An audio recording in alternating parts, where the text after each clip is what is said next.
कि कहीं यहाँ चुप रहकर वो कोई भूल तो नहीं कर रहे कि धैर्य का महत्व अत्यधिक है, परंतु कभी कभी धैर्य को तोड़ना भी आवश्यक हो जाता है। सियावर रामचंद्र की जय।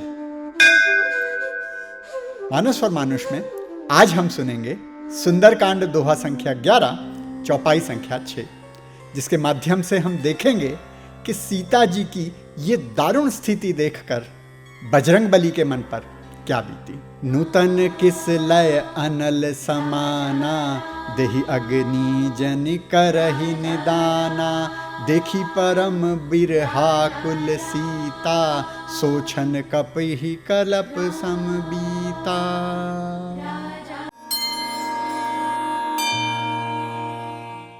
किसी भी योद्धा के लिए यह स्थिति बहुत दुखदाई है कि वो किसी अपने को पीड़ा में देखे और कुछ कर ना सके। जिसका आप बहुत सम्मान करते हो उसे किसी के आगे विवश देखना वैसे भी बहुत कष्टदायक है, विशेषकर तब जब वो कोई बड़ा हो, चाहे रिश्ते में बड़ा हो, चाहे आयु में बड़ा हो, चाहे सम्मान में बड़ा हो। जानकी तो फिर मिथिला राज्य की राजकुमारी और रघुवंश की रानी थी, पूरे विश्व की सबसे प्रतापी राज परिवार की पुत्रवधू थी, जननायक श्री राम की अर्धांगिनी थी। उनको पीड़ा में देखना किसी के लिए भी कष्टदायक था, लेकिन उसके कष्ट की सीमा का क्या कहें जो श्री राम का अनन्य भक्त हो, जो श्री राम की प्रसन्नता और जानकी की सुरक्षा को अपने जीवन का अंतिम लक्ष्य मानता हो।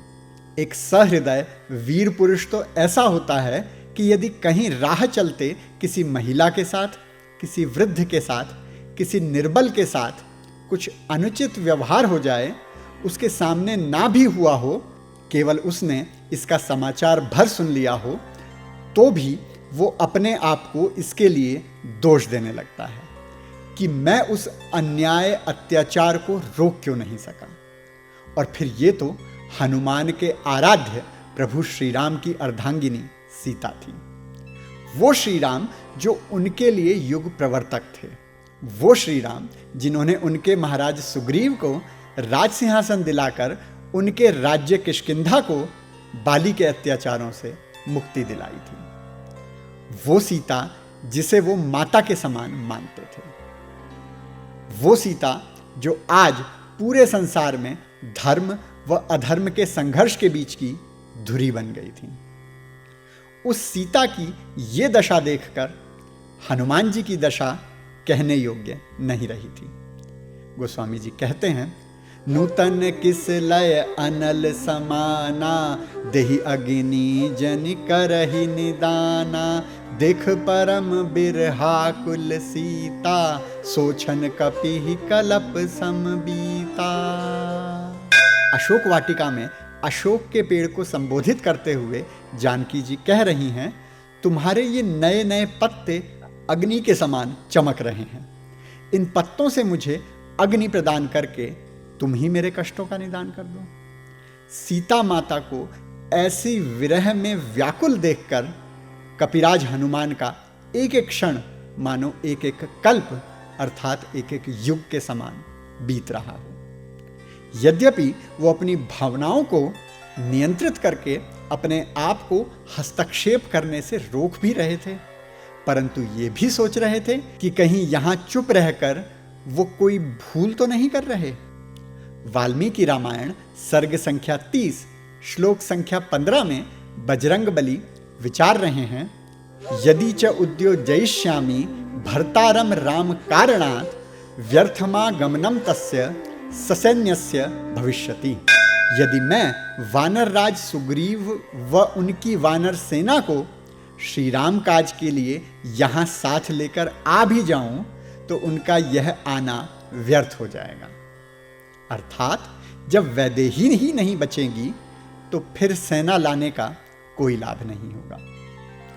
वो ये भी सोच रहे थे कि यदि वो अभी हस्तक्षेप नहीं करते हैं तो कहीं ऐसा ना हो कि इतनी योजनाएं वो बना रहे हैं कि रावण को दूत बनकर संदेश देंगे ताकि युद्ध को टालने का प्रयास किया जा सके, या फिर युद्ध की स्थिति में राक्षसों का सामना किस प्रकार किया जाए, या फिर किस प्रकार रावण की मायावी शक्तियों से लड़ा जाए।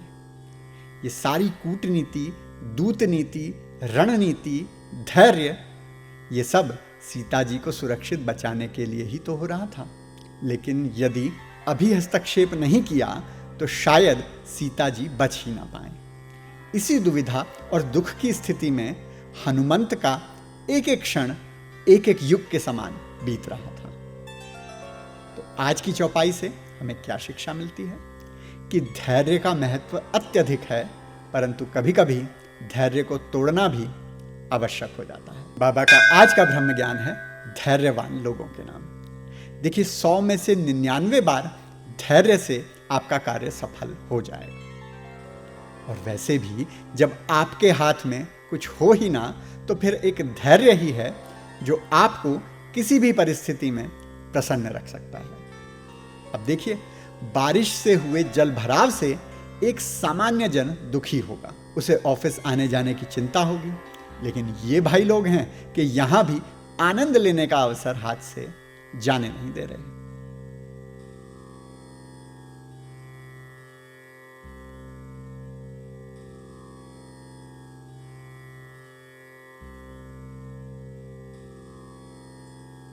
मैंने तो इन चौपाइयों को आप तक पहुंचा दिया, इन्हें आगे बढ़ाने की अब है आपकी बारी। तो बोलो, मंगल भवन अमंगल हारी, द्रबहु सुदशरथ अजिर बिहारी।